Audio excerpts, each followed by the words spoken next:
Welcome back to How Soccer Explains Leadership, Season 14. We're talking all about the people advantage this season. If you haven't heard episodes 1 and 2, again, strongly recommend it because these episodes do build on each other. I'm Phil Dark, your host, and with me is Paul Jobson. Paul, what do you think about this season and how we're going through this really important side of the game? Yeah, Phil, this has been a lot of fun and hopefully really hopefully it's providing a lot of great thought process for our listeners and leaders that are out there because we're talking a lot about the things that off the field that are affecting hopefully success on the field, and it's a very overlooked piece of our game. And so I'm really it's been a lot it's been a lot of fun, Phil, because as we've said over and over again, every time we talk about a topic, it's just reintroducing things back for us, right? So we're gaining a benefit of all this selfishly. Yeah, for sure. And I, this is something that we've obviously talked a lot about throughout the course of the podcast, but to hit it, I think more intentionally in smaller chunks, I think will be really helpful for a lot of people out there. So if this is helping you, share it with others. And and again, if you didn't hear the first couple episodes, we go into disc, which is really important because we're going to be talking about that today deeper. And if you didn't hear episode 2, definitely listen to that one. But episode 1 gives really a framework of what we're talking about this whole season. So, they're short. These are 10 to 15-minute episodes, and we are going to hit them hard. So here we go. This episode is talking about the danger of leading everyone the same way. And, this is something that happens a lot. We unintentionally create disengagement in our teams and in our players, especially as coaches, but also as players playing with each other by not understanding each other well and not adapting our communication style to each player and to each person that we're engaging and encountering, and also our other coaches as well. Because the reality is, we typically coach, we typically lead to ourselves. If we don't, that's our default mode, is we're going to lead how we want to be led. We're going to coach how we want to be coached. And the reality of that is you'll have about a 40% success rate on that, based on just the different styles and the different stats on that. And I would say in elite sports, especially if you're not a D personality style, again, we talked about that in episode 2. Go back to that if you don't know what I'm talking about when I say a D personality style. About 40 to 50% of players on all the work I've done with university level teams, 40-50% of them are high D's on these teams, which is much higher than the national average of 10%.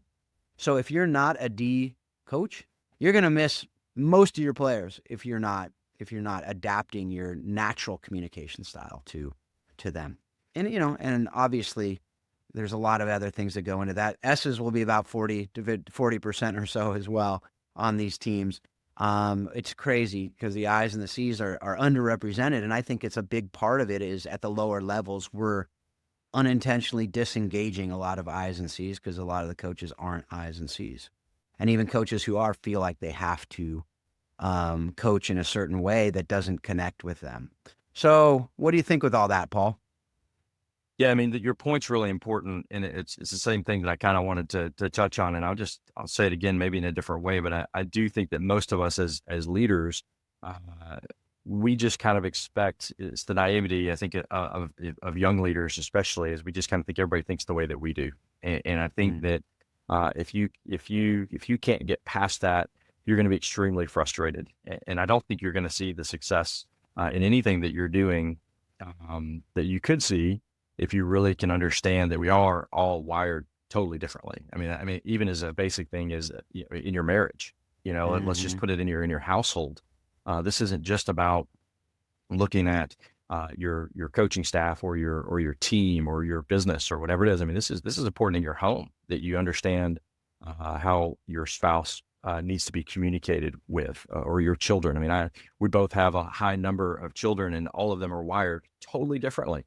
So just Mhm. when you think you've got the whole kid thing figured out, you have another one like, oh, this one has a different personality. I have to communicate differently with this child. So these are things that are not just about sport. This is about life and how we interact with people, and being able to try to gauge. I think something that they'll probably, because you're just who you are, and the work that you do, you're very good at figuring out, you know, what personality style someone has very quickly. And I think you turn your communication style based on what you know about yourself and what you've identified about them to be able to communicate really, really well. And I think it's kind of a superpower. And I think with this, you're giving people that opportunity to have that superpower within their industry, within their team, to be able to do that as well. And I think it's extremely, extremely important that we look at it that way, because if we are, if I'm a C and I'm trying to communicate with everybody that way, I'm going to lose, like you said, probably, 70% of my team. Absolutely. And if I came in as a high all the time and was like, "Hey, everyone, let's go. Come on." Yeah, you'd be like, "Whoa, what is going on?" And like, why are you like, that's no, that doesn't work with, it doesn't work. Again, it's like 70% if I just try to do that. And D's, again, it's 10% of the population. So if it works on the soccer field, it probably isn't working a lot of other places if you're just going in bulldozer all the time, because that's what a D is typically going to do. But the reality here is, look, folks, it's not just, and this is why I love doing what I do. I love being able to help people understand that, you don't just take a disc assessment, or you don't just take another assessment, whatever it is, name the assessment, and look at your results and go, okay, I'm done. I did disc. Cool. I can't tell you how many people have told me I've done disc. I'm like, what do you actually mean by that? Because the reality is, you're never done with disc. You're never done with understanding yourself and understanding people. You're continually learning yourself, and you're continually learning others. And it's like, it's like soccer. You don't just say, oh yeah, I juggled. I juggled when I was 4. I'm good. I juggled 500 times when I was 12. I don't need to do it anymore. No, you keep practicing. You keep practicing. You keep practicing. I love the story of Gareth Bale when he got to Real Madrid. And he goes, I'm going to show everyone how hard I train. And he goes out there at 7 a.m. and he's like, I got it. Then he realized he wasn't the first one out there. Ronaldo was out there earlier. And he's like, damn, no wonder he's the best. And that's, for you Messi fans, I was saying that, like, there's a debate there, but he's the best in certain things. Messi's the best in other things, and other people are the best in other things. That's the beauty Team of it. Messi. Go Neither, ahead. Anyway, yeah, I'm Team Messi too, but Team neither Messi. of them are the best. Neither of them are the best defender to ever play the game. So, No, neither that's of true. them the That's best true. goalkeeper to ever play the game. So that's something, again, goes to what we're talking about here. Like, we could easily say, oh, it's a better personality for soccer to be X. It's just simply not true. We need all 4 of them.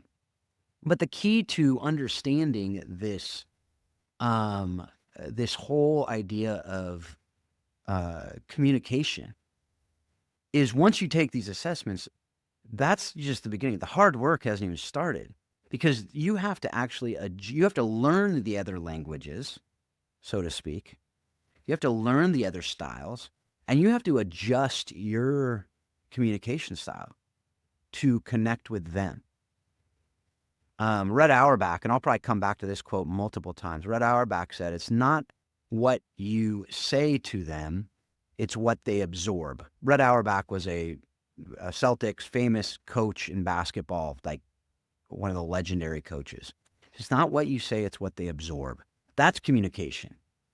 So if you're not adjusting your style, and here's where it gets really tricky. You have 4 different personality styles, and those personality styles aren't totally the exact same, right? Every person has their personality.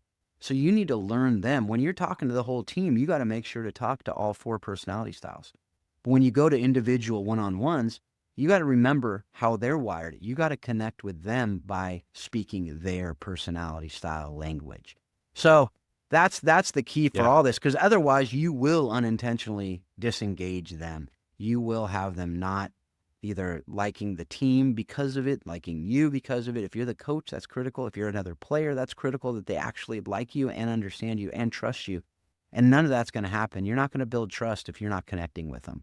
So what do you Yeah. think, Paul? We got about Yeah. a few more minutes. One of the best tools that you gave me when we did disc assessment at Baylor was the chart. And it's in my desk over here somewhere. I've kept it, where it takes my personality and it tells me how to best communicate with other personalities as they walk into my office. So I would get that when I would have individual meetings with players. I would take their assessment and my assessment, and I would look at that card that you gave me, and I would formulate my conversation in my head with that player prior to that. And I think as a coach, I was a really good communicator prior to that. But man, that opened up, especially the kid that I really couldn't really figure out. There's always one of those two kids, right? As a coach, like, I can't crack this nut with this kid. Man, it was great. So that tool that you provided through that disc assessment was really valuable as a coach, because as you're talking about, you need to know this and that and whatever. And if I'm listening to this for the first time, I'm like, well, how do I do that? Well, one of the things through disc assessment that you did for me was you provided me with a tool that helped me do that, at the beginning, right? And then as you kind Yeah. of learn it as a coach and you know those things, you can back off of that training tool, so to speak. But that was so valuable to help bridge that gap of how do I best communicate with these players. So important, because I cannot have the same conversation in a one-on-one meeting with every player. It doesn't work, and you can't communicate with every player on the field the same way. And these are things we're talking about Nope. through this season. So as you were saying that, it helped me. I remembered. I'm like, man, how did we do that? And there's just a great tool that you're able to provide to help bridge those communication lines. So I think that's something really important Yeah. for people to understand, is you don't just, like you said, you don't just do the assessment and put it away. It's not, you're not checking a box. It's not, oh, I did that course. Okay, now put that on the back shelf. Hopefully I retained some of that information. This is a practical tool that you can use. You need to learn to use daily with your teams. And the more you practice it, the more you'll do it, right? Practice makes That's right. permanent, right? Practice makes proficient, whatever you want to say. Doesn't make perfect. You'll never be perfect. You just ask my kids, ask my wife, ask my teams. It'll never be perfect, but you will be more intentional with it. And that's something that, we'll get more into the specifics of kind of the next episode. We're going to talk deeper into kind of say it so they can absorb it, right? So they can actually hear it and intentionally see it. And we'll talk more about that next episode. But this one, we're wrapping it up.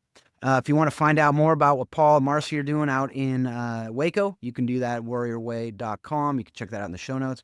Also, Dark Leadership Group, I just launched that. We're talking a lot. Basically, I'm helping you walk through a lot of this stuff. We'll do disc assessments. We'll go through and understand how you can get your team aligned better, how you can build more trust in your teams. You can check that out, darkleadership.com, and you can book a strategy call with me if you'd like to do that. But as always, folks, we hope you take what you're learning from this show and you use it to help you understand how you can be a better parent, a better spouse, better coach, better player, a better leader, better in everything that you do. And continually remind yourself that soccer does explain life and leadership. Thanks a lot. Have a great couple weeks.